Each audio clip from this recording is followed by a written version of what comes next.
ರಾಹುಲ್ ಗಾಂಧಿ ಜೀವನದ ಅಸಲಿ ಕತೆ ನಿಮಗೆ ಗೊತ್ತಾ? ಇವರು ಹುಟ್ಟಿದ್ದು ಮತ್ತೆ ಬೆಳೆದಿದ್ದು ಎಲ್ಲಿ? ಕಾಂಗ್ರೆಸ್ ಯುವ ನಾಯಕ ಅಂತ ಕರೆಸಿಕೊಳ್ಳುವ ರಾಹುಲ್ ಗಾಂಧಿ ಎಜುಕೇಷನ್ ಎಷ್ಟು? ಇವರು ತಮ್ಮ ಹೆಸರನ್ನು ಮರೆಮಾಚಿ ಹೆಸರು ಚೇಂಜ್ ಮಾಡಿಕೊಂಡು ಶಿಕ್ಷಣ ಪಡೆದದ್ದು ಯಾಕೆ? ಶಿಕ್ಷಣ ಮತ್ತೆ ಬೇರೆಲ್ಲ ಪ್ರತಿಭೆಗಳಲ್ಲಿ ಸಾಕಷ್ಟು ಜ್ಞಾನ ಹೊಂದಿದ್ದರೂ ಯಾಕೆ ಪ್ರಧಾನಿ ಆಗ್ತಿಲ್ಲ? ಭಾರತದ ರಾಜಕೀಯದಲ್ಲಿ ಪಪ್ಪು ಅಂತ ಯಾಕೆ ಇವರಿಗೆ ಹೆಸರು ಬಂತು? ಇದರಲ್ಲಿ ಬಿಜೆಪಿ ಪಾತ್ರ ಎಷ್ಟು? ಇದೆಲ್ಲ ಈ ಒಂದು ವಿಡಿಯೋದಲ್ಲಿ ನೋಡ್ತಾ ಹೋಗೋಣ. ಅದಕ್ಕೂ ಮುಂಚೆ ಯಾರು ನಮ್ಮ ಡೈಲಿ ಮಿಕ್ಸ್ ಕನ್ನಡ ಯೂಟ್ಯೂಬ್ ಚಾನಲನ್ನು ಸಬ್ಸ್ಕ್ರೈಬ್ ಮಾಡಿಲ್ಲ, ಸಬ್ಸ್ಕ್ರೈಬ್ ಮಾಡ್ಕೊಳ್ಳಿ. ಹಾಗೆ ಪಕ್ಕದಲ್ಲಿರುವ ಬೆಲ್ ಐಕನನ್ನು ಒತ್ತಿ. ನಾನು ಯಾವುದೇ ವಿಡಿಯೋಗಳನ್ನು ಹಾಕಿದಾಗ ನಿಮಗೆ ತಕ್ಷಣ ನೋಟಿಫಿಕೇಶನ್ ಬರುತ್ತೆ. ಬನ್ನಿ ಸ್ನೇಹಿತರೆ, ರಾಹುಲ್ ಗಾಂಧಿಯ ಬಗೆಗಿನ ಇಂಟ್ರೆಸ್ಟಿಂಗ್ ಆಗಿರುವ ಮಾಹಿತಿಯನ್ನು ಈ ಒಂದು ವಿಡಿಯೋದಲ್ಲಿ ನೋಡ್ತಾ ಹೋಗೋಣ. ಸ್ನೇಹಿತರೆ, ರಾಹುಲ್ ಗಾಂಧಿ 1970 ಜೂನ್ 19ರಂದು ದೆಹಲಿಯಲ್ಲಿ ಜನಿಸ್ತಾರೆ. ತಂದೆ ರಾಜೀವ್ ಗಾಂಧಿ, ತಾಯಿ ಸೋನಿಯಾ ಗಾಂಧಿ, ಸಹೋದರಿ ಪ್ರಿಯಾಂಕಾ ಗಾಂಧಿ. ಇವರ ಕುಟುಂಬದ ಬಗೆಗೆ ಜಾಸ್ತಿ ಪರಿಚಯ ಮಾಡಿಕೊಳ್ಳೋದು ಬೇಕಿಲ್ಲ, ಯಾಕಂದರೆ ಭಾರತದ ಆಲ್ಮೋಸ್ಟ್ ಆಲ್ ಎಲ್ಲರಿಗೂ ಇವರ ಕುಟುಂಬದ ಬಗ್ಗೆ ಗೊತ್ತಿರುವುದೇ. ಆದ್ದರಿಂದ ರಾಹುಲ್ ಗಾಂಧಿಯ ಬಗೆಗಿನ ಮಾಹಿತಿಯನ್ನು ಈ ಒಂದು ವಿಡಿಯೋದಲ್ಲಿ ನೋಡ್ತಾ ಹೋಗೋಣ. ರಾಹುಲ್ ಗಾಂಧಿ ದಿಲ್ಲಿಯ ಸೆಂಟ್ ಕೊಲಂಬಿಯಾ ಸ್ಕೂಲ್ನಿಂದ ಆರಂಭಿಕ ಶಿಕ್ಷಣವನ್ನು ಪಡ್ಕೋತಾರೆ. ನಂತರ 1981ರಿಂದ 1983ರವರೆಗೆ ಉತ್ತರಾಖಂಡದ ಡೆಹ್ರಾಡೂನ್ನ ದಿ ಡೂನ್ ಸ್ಕೂಲ್ನಲ್ಲಿ ಶಿಕ್ಷಣ ಪಡೆದರು. 1984ರಲ್ಲಿ ರಾಹುಲ್ ಗಾಂಧಿ ಜೀವನದಲ್ಲಿ ಒಂದು ದೊಡ್ಡ ಘಟನೆ ನಡೆಯುತ್ತದೆ. ಅದೇನೆಂದರೆ ರಾಹುಲ್ ಗಾಂಧಿಯ ಅಜ್ಜಿ ಇಂದಿರಾ ಗಾಂಧಿಯ ಹತ್ಯೆ. ಇದರಿಂದ ಇವರು ಕುಟುಂಬಕ್ಕೂ ಸಹ ಸಿಖ್ ತೀವ್ರವಾದಿಗಳಿಂದ ತೊಂದರೆ ಇದೆ ಎಂದು ಮನೆಯಲ್ಲಿ ಶಿಕ್ಷಣ ಮುಂದುವರಿಸಿದ್ರು. ನಂತರ 1989ರಲ್ಲಿ ದಿಲ್ಲಿಯ ಸೇಂಟ್ ಜೋಸೆಫ್ ಕಾಲೇಜಿನಲ್ಲಿ ಪದವಿ ಪೂರ್ಣ ಶಿಕ್ಷಣ ಪಡೆಯೋಕೆ ಸೇರ್ತಾರೆ.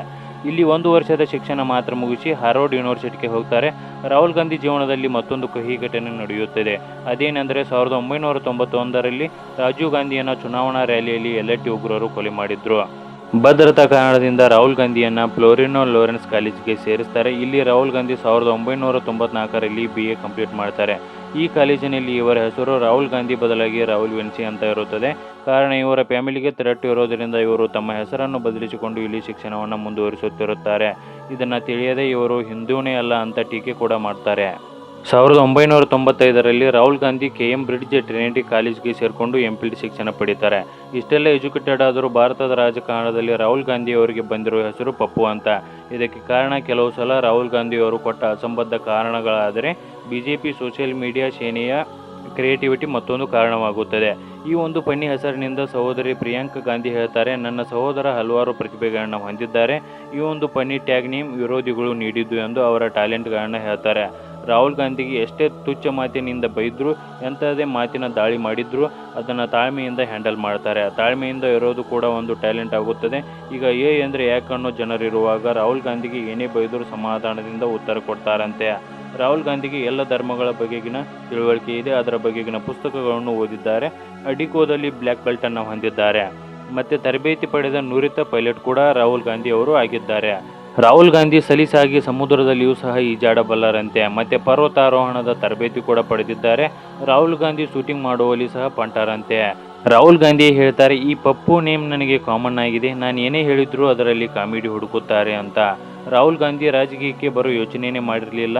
ಅವರಿಗೆ ಬಿಸ್ನೆಸ್ ಮಾಡಬೇಕೆಂಬ ಆಸೆ ಇತ್ತಂತೆ.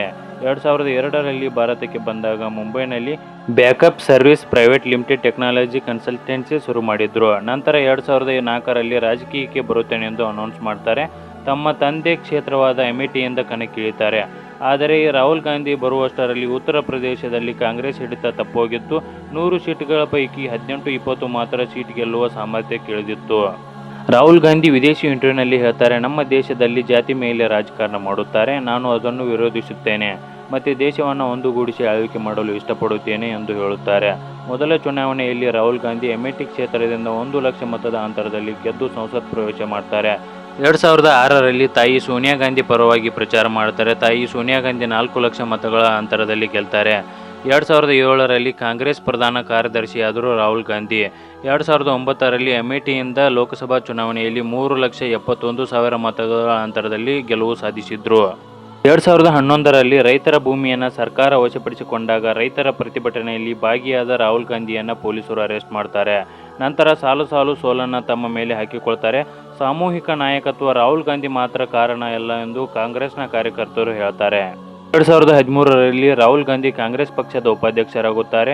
ಅಮೇಠಿ ಕ್ಷೇತ್ರದಿಂದ 2014ರಲ್ಲಿ ಲೋಕಸಭಾ ಚುನಾವಣೆಯಲ್ಲಿ ಬಿಜೆಪಿ ಸ್ಪರ್ಧಿ ಸ್ಮೃತಿ ಇರಾನಿಯನ್ನು 1 ಲಕ್ಷಕ್ಕೂ ಅಧಿಕ ಮತಗಳ ಅಂತರದಲ್ಲಿ ಸೋಲಿಸುತ್ತಾರೆ. ನಂತರ ರಾಹುಲ್ ಗಾಂಧಿಯನ್ನು ಕಾಂಗ್ರೆಸ್ನ ಪ್ರಧಾನಮಂತ್ರಿ ಅಭ್ಯರ್ಥಿ ಎಂದು ಬಿಂಬಿಸಲಾಗುತ್ತದೆ. 2009ರಲ್ಲಿ ಇಡೀ ದೇಶದಲ್ಲಿ 206 ಸೀಟುಗಳನ್ನು ಗೆದ್ದಿದ್ದ ಕಾಂಗ್ರೆಸ್ 2014ರಲ್ಲಿ ಬರೀ 44 ಸೀಟುಗಳನ್ನು ಗೆಲ್ಲುತ್ತದೆ. ಇದರಿಂದ ಮನೋನೊಂದ ರಾಜೀವ್ ಗಾಂಧಿ ರಾಜೀನಾಮೆಯನ್ನು ಪ್ರಸ್ತಾಪ ಮಾಡ್ತಾರೆ. ಆದರೆ ಕಾಂಗ್ರೆಸ್ ಪಕ್ಷ ಅದನ್ನು ಒಪ್ಪಿಕೊಳ್ಳುವುದಿಲ್ಲ. ನಂತರ ನ್ಯಾಷನಲ್ ಹೆರಾಲ್ಡ್ ಕೇಸ್ನಲ್ಲಿ ರಾಹುಲ್ ಗಾಂಧಿ, ಸೋನಿಯಾ ಗಾಂಧಿ ಹಲವು ಅಭ್ಯರ್ಥಿಗಳನ್ನು 2015ರಲ್ಲಿ ವಿಚಾರಣೆ ಮಾಡಲಾಗುತ್ತದೆ. ಬಿಜೆಪಿ ಸುಬ್ರಹ್ಮಣ್ಯ ಸ್ವಾಮಿ ಕಂಪ್ಲೇಂಟ್ ಮಾಡಿದ್ದರಿಂದ ಇದು ರಾಜಕೀಯ ಕುತಂತ್ರ ಎನ್ನಲಾಗುತ್ತದೆ. 2017ರಲ್ಲಿ ರಾಹುಲ್ ಗಾಂಧಿ ಕಾಂಗ್ರೆಸ್ ಅಧ್ಯಕ್ಷರಾಗ್ತಾರೆ. 2019ರಲ್ಲಿ ರಾಹುಲ್ ಗಾಂಧಿ ಮೋದಿಯನ್ನು ಗುರಿಯಾಗಿಟ್ಟುಕೊಂಡು ರಫೇಲ್ ಹಗರಣ ಆಗಿದೆ, ಚೋರ್ ಹೈ ಎಂದು ಪ್ರಚಾರ ಮಾಡ್ತಾರೆ. ಮಾನನಷ್ಟ ಮೊಕದ್ದಮೆಗೆ ಗುರಿಯಾಗ್ತಾರೆ. ಅಮೇಠಿಯಲ್ಲಿ ಬಿಜೆಪಿ ಅಭ್ಯರ್ಥಿ ಸ್ಮೃತಿ ಇರಾನಿ ಮುಂದೆ ಸೋತ ರಾಹುಲ್ ಗಾಂಧಿ ವಯನಾಡಿನಲ್ಲಿ ಗೆದ್ದರೂ ಸಹ ಕಾಂಗ್ರೆಸ್ ಅಧ್ಯಕ್ಷ ಸ್ಥಾನಕ್ಕೆ ರಾಜೀನಾಮೆಯನ್ನು ಕೊಡ್ತಾರೆ. ರಾಹುಲ್ ಗಾಂಧಿ 51 ವರ್ಷ ಆದರೂ ಇನ್ನೂ ಯಾಕೆ ಮದುವೆಯಾಗಿಲ್ಲ?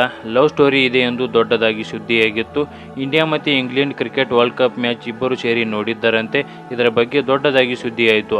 ಆಗ ರಾಹುಲ್ ಗಾಂಧಿ ಅವಳು ನನ್ನ ಸ್ನೇಹಿತೆ ಎಂದು ಸ್ಪಷ್ಟನೆ ಕೊಡ್ತಾರೆ. ರಾಹುಲ್ ಗಾಂಧಿ ತನ್ನ ಅಜ್ಜಿ, ತನ್ನ ತಂದೆ ಥರ ರಾಜಕೀಯದಲ್ಲಿ ಯಶಸ್ಸನ್ನು ಕಾಣಲು ಪ್ರಯತ್ನ ಪಡ್ತಾನೆ ಇದ್ದಾರೆ, ಆದರೆ ಆಗ್ತಿಲ್ಲ. ಇನ್ನು ಮುಂದೆಯಾದರೂ ಕಾಂಗ್ರೆಸ್ ಬೇರನ್ನು ಗಟ್ಟಿ ಮಾಡ್ತಾರಾ ರಾಹುಲ್ ಗಾಂಧಿ? ಮುಂದಿನ ಚುನಾವಣೆಯಲ್ಲಿ ರಾಹುಲ್ ಗಾಂಧಿ ಪ್ರಧಾನಿ ಆಗ್ತಾರಾ ಇಲ್ವಾ? ಕಮೆಂಟ್ ಮಾಡಿ ತಿಳಿಸಿ. ಇಲ್ಲಿವರೆಗೆ ಈ ಒಂದು ವಿಡಿಯೋ ನೋಡಿದ್ದಕ್ಕೆ ತುಂಬ ಧನ್ಯವಾದಗಳು. ಹಾಗೆಯೇ ನಮ್ಮ ಡೈಲಿ ಮಿಕ್ಸ್ ಕನ್ನಡ ಯೂಟ್ಯೂಬ್ ಚಾನಲನ್ನು ಇನ್ನೂ ಯಾರೋ ಸಬ್ಸ್ಕ್ರೈಬ್ ಮಾಡಿಲ್ಲ, ಸಬ್ಸ್ಕ್ರೈಬ್ ಮಾಡ್ಕೊಳ್ಳಿ. ಪಕ್ಕದಲ್ಲಿರುವ ಬೆಲ್ಲೈಕನನ್ನು ಒತ್ತಿ. ನಾನು ವಿಡಿಯೋ ಹಾಕಿದಾಗ ನಿಮಗೆ ತಕ್ಷಣ ನೋಟಿಫಿಕೇಶನ್ ಬರುತ್ತೆ. ನಿಮ್ಮಿಂದ ಕೇವಲ ನಿಮ್ಮ ಮೆಚ್ಚುಗೆಯನ್ನು ಮಾತ್ರ ನಿರೀಕ್ಷಿಸುತ್ತೇನೆ.